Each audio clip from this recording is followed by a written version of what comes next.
आइए हम आपको पतित पावनी का दर्शन कराने के साथ दिखाते हैं एक ऐतिहासिक किला। ऐसा किला जहां मां गंगा की उदात लहरें ठोकरें मार रही हैं। गंगा का जलस्तर लगातार बढ़ रहा है।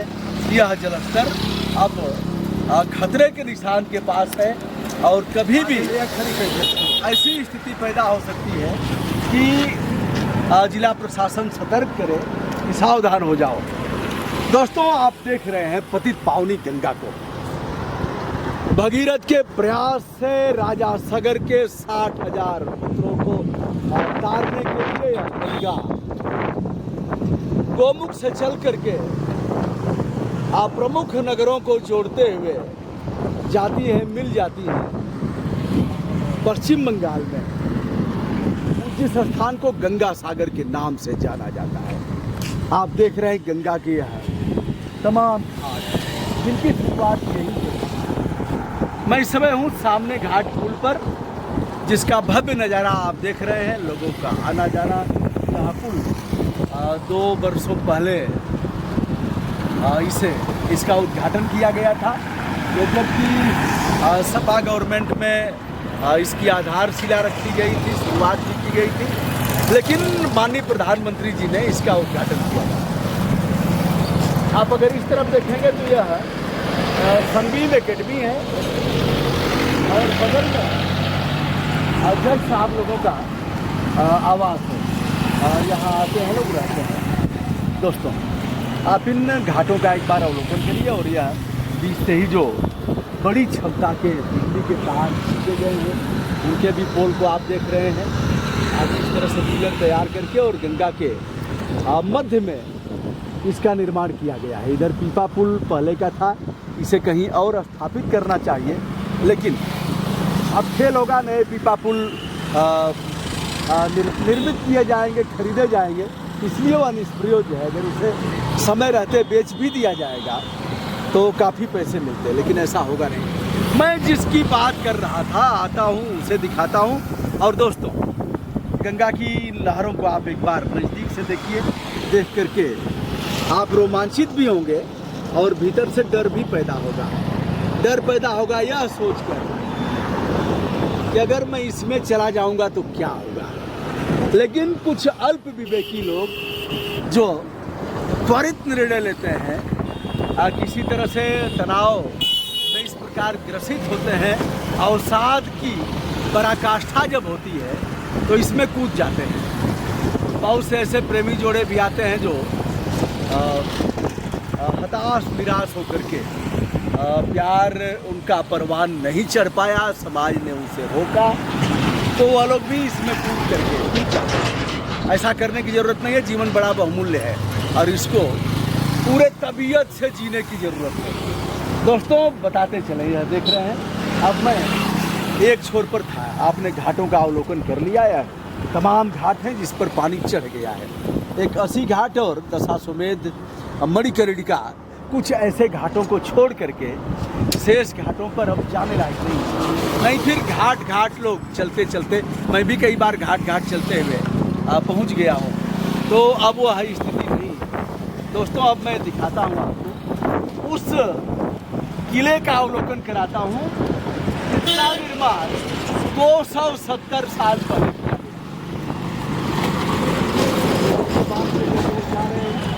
किया गया। इसमें आप देख रहे हैं कहीं कोई अवरोधक नहीं लगाया है इन लोगों ने। और थोड़ा सा अगर आगे बढ़ा तो फिर यह खतरा कर देगा, क्योंकि यहाँ से उनकी ढलान। अब मैं अपना बचाव करते हुए आ गया इस छोर पर।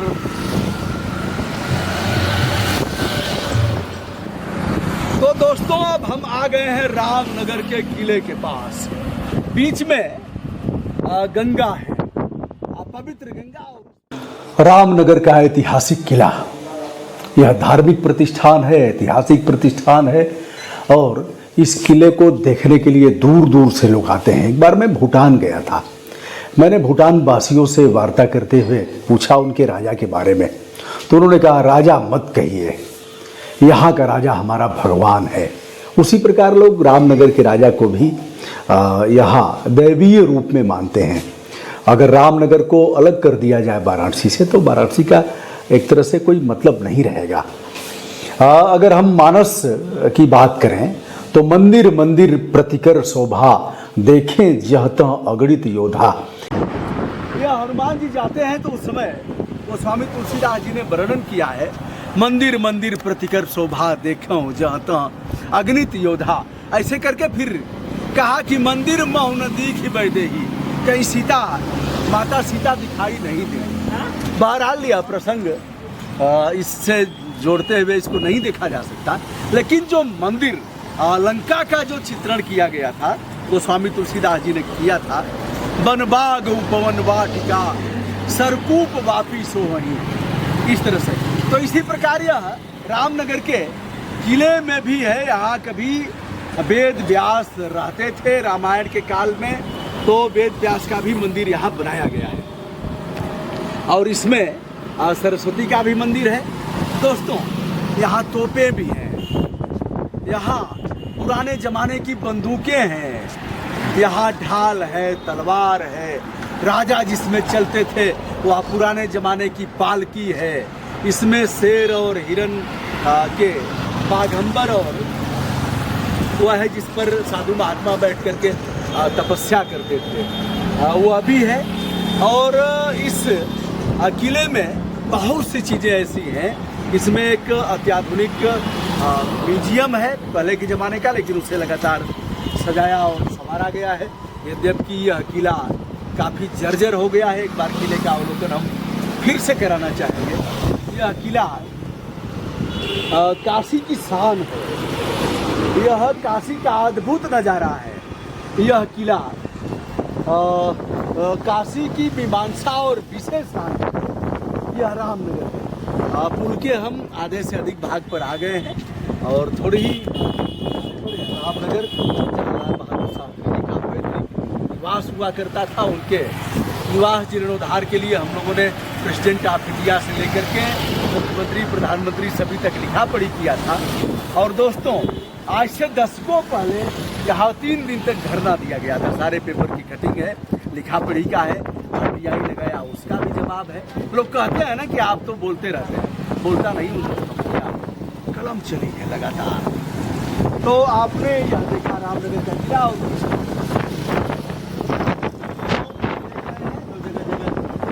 खड़ी है, कुछ बड़ी नावें हैं, कुछ छोटी नावें हैं और यह पुल है। अगर उस तरफ देखा जाए तो वह GT रोड है जो इस समय राष्ट्रीय राजमार्ग 2 नेशनल हाईवे 2 की संज्ञा जिसे दी गई है, जो पेशावर से चलता था पाकिस्तान से और भारत होते हुए बांग्लादेश को जोड़ता था, वही मार्ग है जिसे शेर शाह सूरी के समय में किया गया था। एक बार किले का अवलोकन फिर से चाहता हूँ, हमारे जो आज के हैं अनुज है हमारे सहयोगी, वो एक बार दिखाएँ। हाँ, इस किले को मैं भीतर से भी, जहाँ तक किले के भीतर जाने की अनुमति होगी उसे मैं दिखाऊंगा। अंतिम अनुरोध तमाम दोस्तों से ज्ञापित करते हुए, बड़े भाग्य मानुस्तन पावा, सुरु दुर्लभ सदग्रंथन गावा। ये बड़े भाग्य से मनुष्य का जीवन मिलता है। और कभी अगर अवसाद ग्रसित हो, कभी जीवन में हताशा और निराशा के भाव आए, कभी यह लगे यार अब जीवन जीने का मतलब नहीं है, अब तो इस नश्वर शरीर को छोड़ देना चाहिए, तो कभी खुदकुशी मत करना दोस्तों। और जीवन बढ़िया से जीना, तबीयत से जीना, पेपर बांट करके भी जीवन जिया जा सकता है, मेहनत करके जीवन जिया जा सकता है, मिट्टी फेंक करके जीवन जिया जा सकता है। कहना आसान है लेकिन करना काफ़ी कठिन है। मैं भी तो वही कर रहा हूँ दोस्तों, मैं भी वही कर रहा हूँ। इससे हमारी जीविका भी है। आप जब देखते हैं तो 2-3 पैसे आपको मिल जाते हैं एक वीडियो से। तो बहुत लोग कहते हैं कि आप पैसा कमाने के लिए करते हैं, कौन नहीं करता है। और जिसको नहीं देखना होगा वो मत देखेगा, जिसको देखना होगा वो देखेगा। हमको तो भैया अपना काम करना है, कौन क्या नहीं है, लेकिन हमें करना है तो करना है। क्यों भैया पैदल आ रहे हैं, क्या हो गया? चढ़ाई है ना, आप चढ़ाई खत्म हो गई, अब तो मारिए। तो आप रामनगर से आ रहे हैं, कहाँ?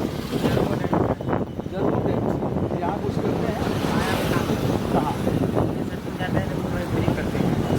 कितना मिल जाता है भैया किलो का? 300-350 400 से मिलता है। मिल जाता है। तो आप मास्क तो नहीं लगाए? यार मास्क नहीं, अरे तो गमछा बांध लेना चाहिए। चलिए जाइए जाइए, नमस्कार नमस्कार।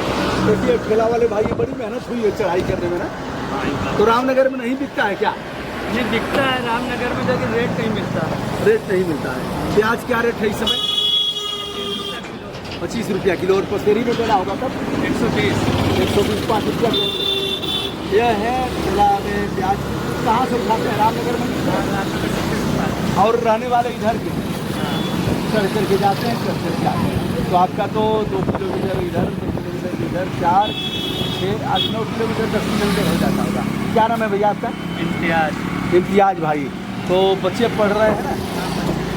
बच्चों को पढ़ाना है, अभी तो स्कूल जाते नहीं होंगे। चलिए शुभकामनाएं इम्तियाज भाई को, बहुत बहुत धन्यवाद लोगों का।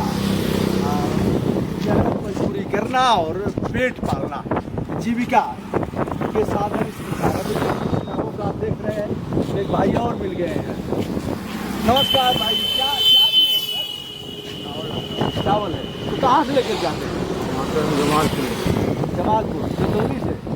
जमालपुर मिर्जापुर मिर्जापुर से चावल लेके आए हैं। अरे और कहाँ इधर बेचेंगे? सुंदर को देना। सुंदर को देना।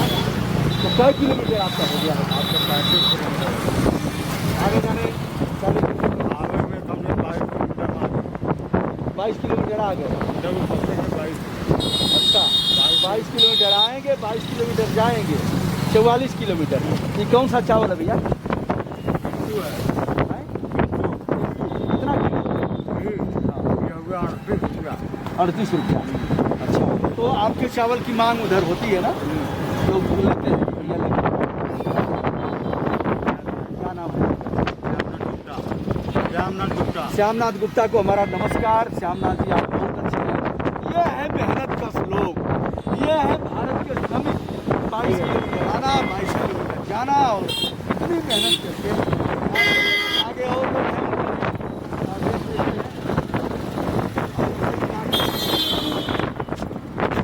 निकलेंगे तो गरीबी और अमीरी का और पहाड़ों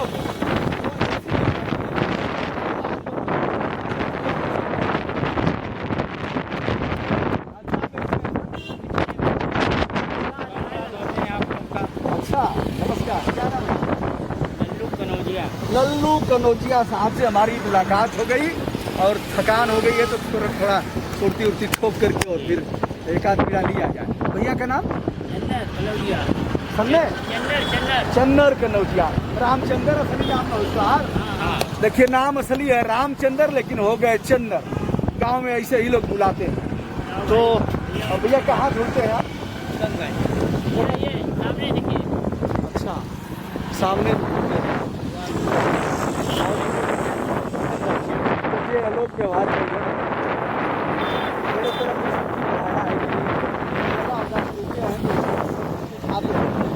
सुरती असली समाजवाद है, और सुरती जाति नहीं देखता, सुरती धर्म नहीं देखता, और सुरती धन्य है सुरती खाने वाले लोग जो कभी जातीय भेदभाव उनमें नहीं रहता।